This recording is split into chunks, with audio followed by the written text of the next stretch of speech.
औज़ बिल्लाहि मिनश्शैतानिर्रजीम बिस्मिल्लाहिर्रहमानिर्रहीम। शुरू अल्लाह के नाम से जो बड़ा मेहरबान और निहायत रहम करने वाला है।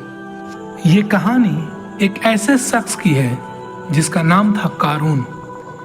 एक आदमी जिसके पास इतनी दौलत थी कि उसके खजाने के दरवाजे खोलने के लिए एक पूरी फौज चाहिए होती थी, मगर ये दौलत उसके लिए ना रह सकी और उसका गुरूर उसे ले डूबा। आइए इस इबरतनाक कहानी को शुरू से आखिर तक देखें।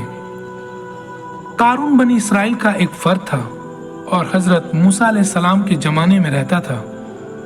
कहते हैं कि वह हजरत मूसा अलैहिस्सलाम का रिश्तेदार भी था, शायद उनके चचेरे या मामूजात भाई।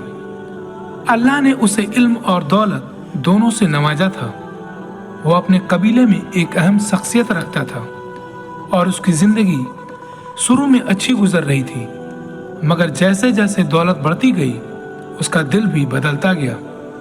कारून के पास इतना मालो दौलत था कि लोग उसे देखकर हैरान रह जाते थे।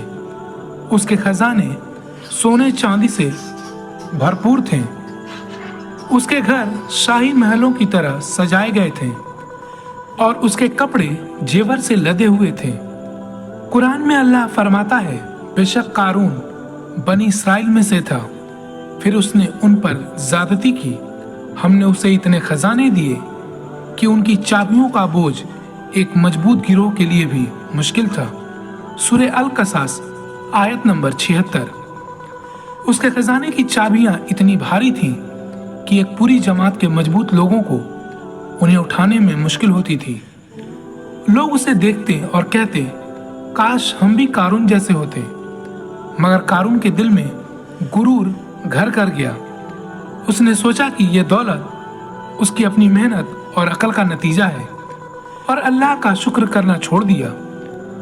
हजरत मूसा अलैहिस्सलाम, जो अल्लाह के नबी और बनी इसराइल के रहनुमा थे, उन्होंने कारून को समझाया। उन्होंने कहा, ऐ कारून, अल्लाह ने तुझे यह दौलत दी है, इसका शुक्र अदा कर, इसे नेक कामों में खर्च कर और अपने रब से डर। उन्होंने उसे याद दिलाया कि दुनिया की जिंदगी चंद दिन की है और असली कामयाबी आखिरत में है। मगर कारून ने उनकी बात को हंसते हुए टाल दिया।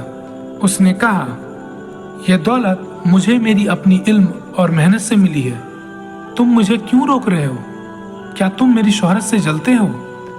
कारून का गुरूर इतना बढ़ गया कि उसने हजरत मूसा अलैहिस्सलाम पर इल्जाम भी लगाया कि वह उसे अपनी रहनुमाई के नीचे रखना चाहते हैं।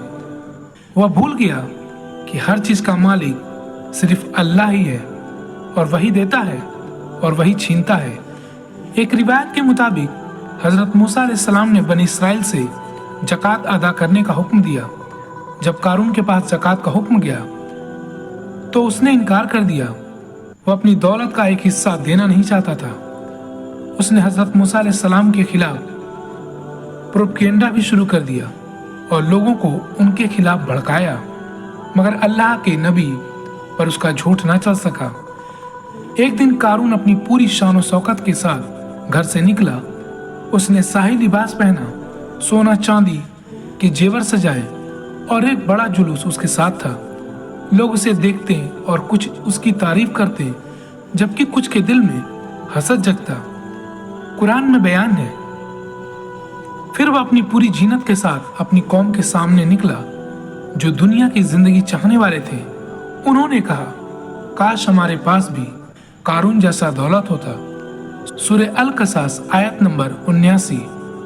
मगर जो लोग समझदार थे उन्होंने कहा, अल्लाह का शुक्र है जो हमें गुरूर से बचाता है।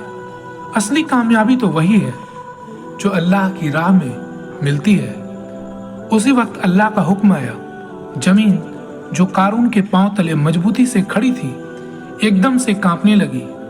लोगों के सामने एक खौफनाक मंजर पैदा हुआ। जमीन ने अपना मुंह खोला और कारून को, उसके खजाने को और उसके घर को निगल लिया।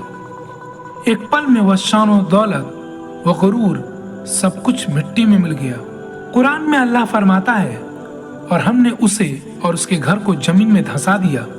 फिर ना उसका कोई गिरोह था जो उसकी मदद करता और ना खुद को वो बचा सका। सूरह अल कसास आयत नंबर 81। जब ये वाकया हुआ, लोग हैरान रह गए। जो कारून की दौलत के दीवाने थे वह कहते, अल्लाह ही देता है और छीनता है। अगर हम भी गुरूर करते तो शायद हमारा भी यही अंजाम होता। ये वाकया बनी इसराइल के लिए एक बड़ा सबक बन गया। कारून की जिंदगी और उसका अंजाम हमें बताता है कि दौलत, ताकत या शोहरत अगर गुरूर बन जाए तो वह तबाही का रास्ता है। अल्लाह की नेमत का शुक्र अदा करना और उसे उसकी राह में खर्च करना असली कामयाबी है। कुरान में अल्लाह ने इस वाक़ियों को बयान करके हर इंसान को एक पैगाम दिया, अपनी औकात में रहो और अपने रब को ना भूलो। कुरान की कहानी एक आईना है हर उस शख्स के लिए जो अपनी दौलत या कामयाबी पर मगरूर हो जाता है। आज हमें भी सोचना चाहिए, क्या हम अपनी नेमतों का शुक्र अदा करते हैं या हम भी कारून की तरह अपने आप को सब कुछ समझने की गलती कर रहे हैं। ये वाकया हमें याद दिलाता है कि जमीन कब अपना मुंह खोले यह सिर्फ अल्लाह जानता है। अगर आपको यह कहानी पसंद आई हो तो अपने दोस्तों के साथ शेयर कीजिए और अपने ख्यालात जरूर बताइए।